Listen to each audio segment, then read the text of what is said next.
Hey, what's up everybody, and welcome back to our channel, Figuring Out Finance, and our Trade Like Buffett series.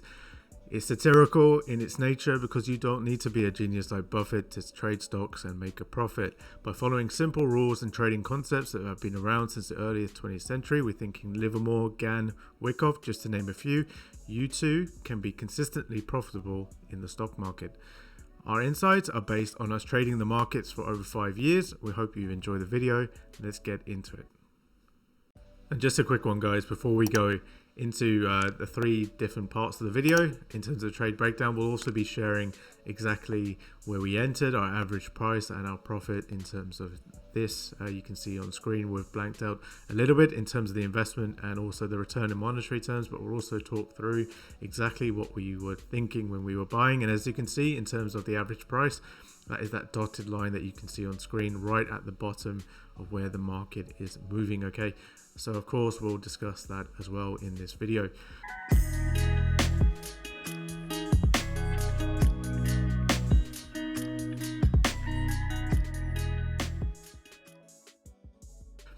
So first off is support and resistance, okay? And support and resistance is often quite misunderstood. I think retail traders think that it's an area where price is going to react 100% of the time. But the best way to look at support and resistance is to determine whether something is cheap or expensive, okay? It's not more complicated than that. I think a good metaphor for it is that it's probably your compass. Imagine if you were trapped in the woods and you were trying to find your way out, okay?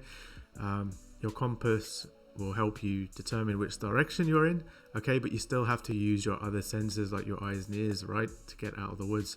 You can't get out of the woods using a compass with your eyes shut and, you know, not using your other senses. You might be able to make it out, but it's certainly not advisable, guys, okay? So when we are looking to apply support and resistance, simply speaking, what we're looking to do is to identify where the market is more expensive, okay, right up here, or whether it's cheap, okay? And that's the only 2 things that you need to know when you're trading stocks, okay? And you're looking to invest in a stock, you need to know whether it's cheap or expensive. So you can see the red line down here at around 380, 390, okay? And the red line at the top at around 790, 800, let's say. And you can see an intermediate zone is the purple zone, okay? At around 545. The thing I don't understand about retail traders is even when price goes down, you're looking for, you know, entries to buy cheap, okay? But what tends to happen is that retail traders get scared when the market goes down and it starts to break, you know, support. It goes below this purple line. You can see the price action is being highlighted just there. This purple line was invalidated, okay? But what I don't understand is that retail traders get confused, they get scared, and they don't buy, okay? They think the market and the company is going to crumble, that the company is bankrupt, or, you know, they're going to make all their employees redundant, this company is done. This is what the market makers want you to do. They want you to get away from your screen. They want to invalidate these levels because they know that retail trading education is really simple and flawed, and they don't want you to buy cheaply, okay? So that was really step 1, I guess, in terms of the trade, just identifying this purple zone and starting to I guess understand where the market could go, okay? We're going to delete the red line at the top because it was just for illustrative purposes, and what we could see is the red line at the bottom. We're going to delete that, but we had that in mind just in case the market comes down and it absolutely capitulated. That's where we certainly would have been buying, but we didn't expect that for a number of reasons, okay? The reason why the market went down in the short term was because of the Omicron fears. And if you haven't already known, EasyJet is an airline here in Europe. It's one of the most important and significant low-cost carriers. And it was obviously affected by, I guess, the fear in the market, and the fear is exactly what market makers want you to have, okay? So we're going to leave the purple zone there. I think what we're going to do, just to make it super clear, is we're going to turn it into a zone rather than just leave it like that in terms of a line. I think it's a bit clearer. Let's put this as the desired color, okay? And we're going to remember that as our intermediate, okay, support, okay? So that's your purple line.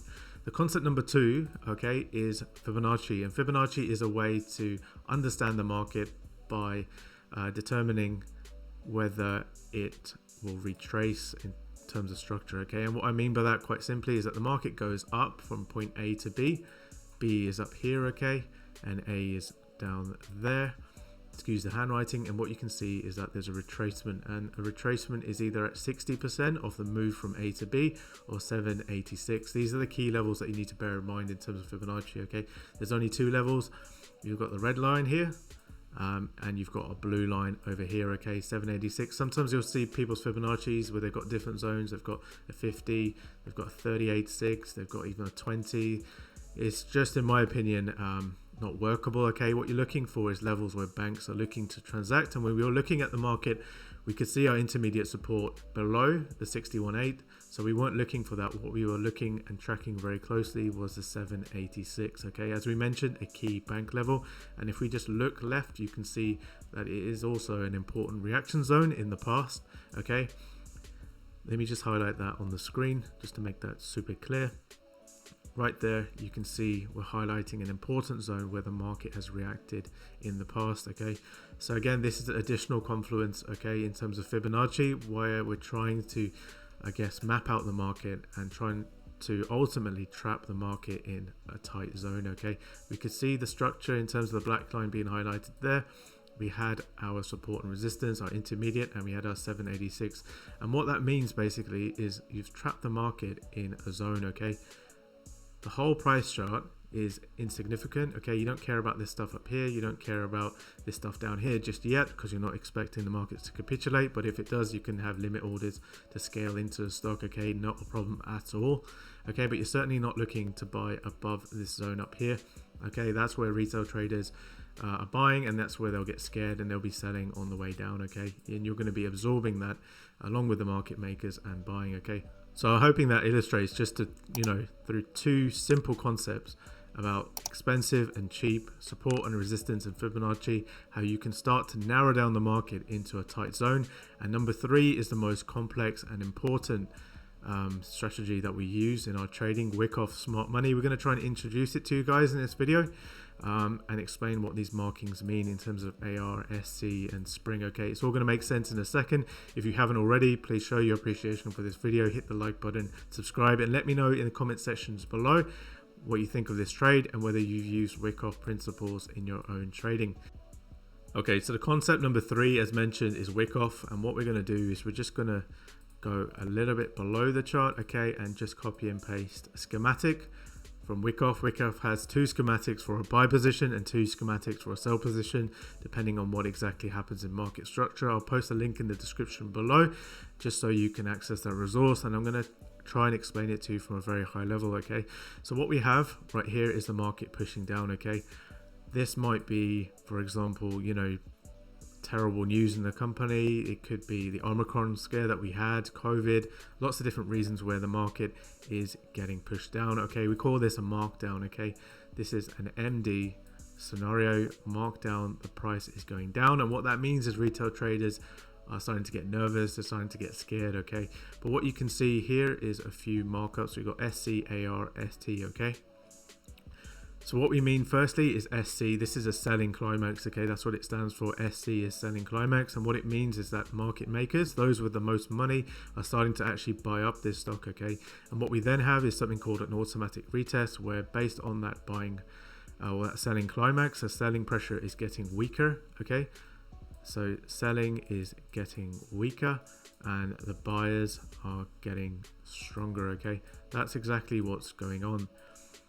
So a selling climax happens, sellers are getting weaker, therefore the market springs up because there's an imbalance in supply and demand, and what you've got here is a secondary retest, and sometimes secondary retest in lots of different phases. Okay, and what the market maker is basically doing, right, is they're buying here, they're buying here, here, and also here. They're buying at the best prices. Okay, and the retail traders, every time they see a markdown, right, they're losing it. They're absolutely going crazy. They've lost all leave of their senses. They're thinking, oh my god, this company is going to the dumps. Okay, but the thing about Wyckoff and market makers know is that they can manipulate the market and scare people. Okay, so you had your selling climax at this line, the market went below, it probably would have trapped people who could have been shorting the shares or even sold it. Okay, number two, there's another support here and you've got a spring below. Again, it would have trapped people who are shorting the share just here or even sold. Okay, they do everything in their power to make you think the wrong way of the markets and to do the wrong thing consistently.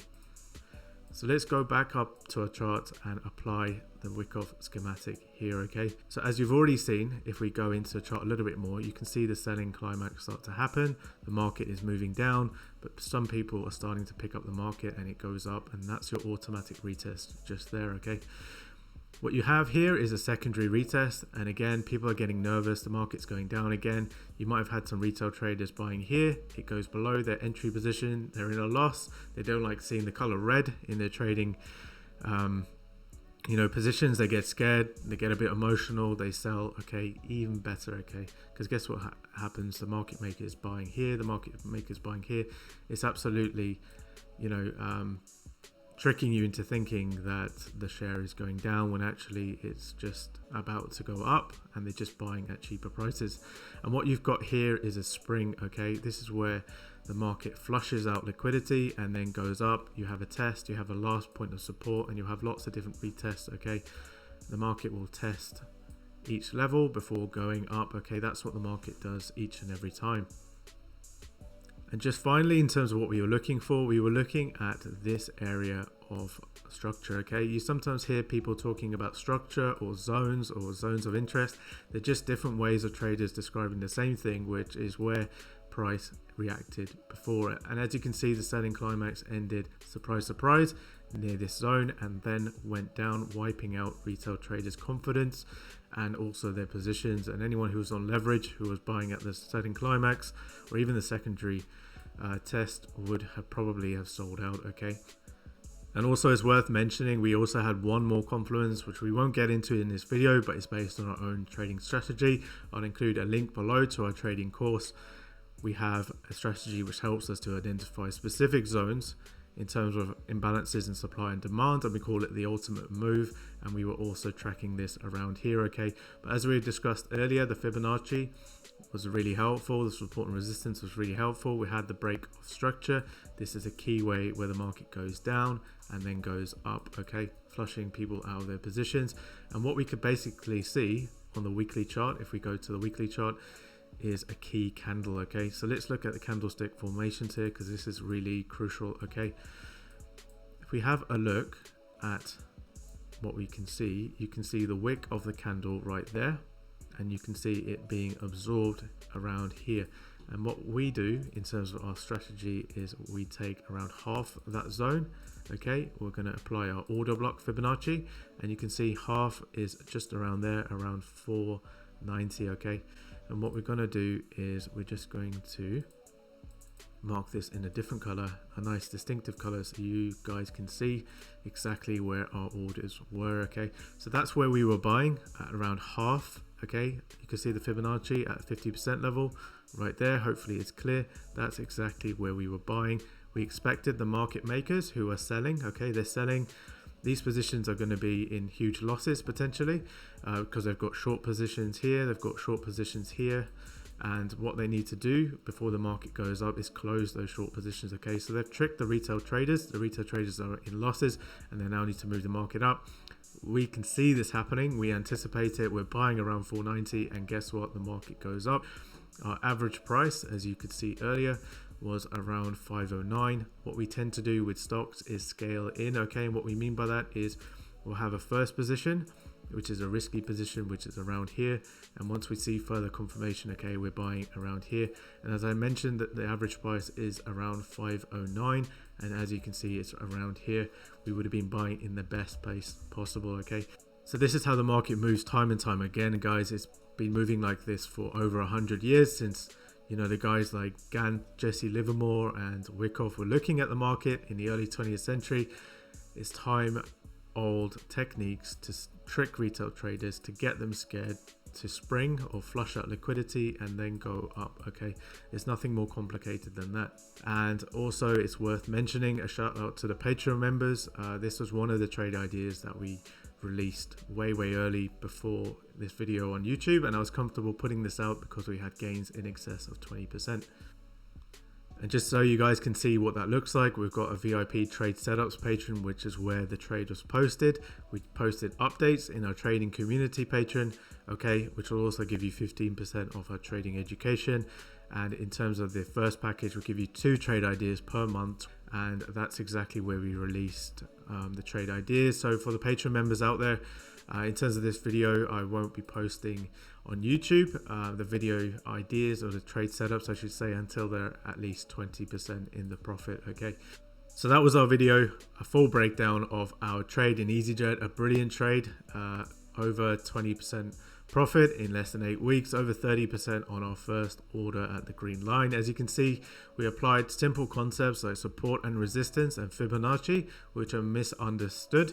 We applied them correctly, and that is almost 90% of how to be a good trader.